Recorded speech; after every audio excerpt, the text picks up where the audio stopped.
বিপদ আসলেই প্রথমে বিশ্বনবী সাল্লাল্লাহু আলাইহি ওয়াসাল্লাম একটা দোয়া পড়তেন। তিনি পড়তেন ইন্না লিল্লাহি ওয়া ইন্না ইলাইহি রাজিউন। তাহলে বিপদ এলেই আমরা এখন থেকে ইন্না লিল্লাহ করব, নাকি হায় হুতাশ করবেন?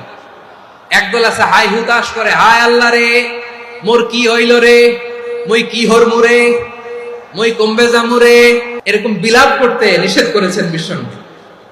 কি করব, কই যাব, কি হবে, হায় হায়, এরকম হাহুতাশ আছে না নাই? বিশ্বাসীরা হাহুতাশ করে না, তারা ইন্না লিল্লাহ পড়ে। তারপরে বিশ্বনবী পড়তেন আল্লাহুম্মা আজুরনি ফি মুসিবাতি ওয়াখলুফ লি খায়রাম মিনহা।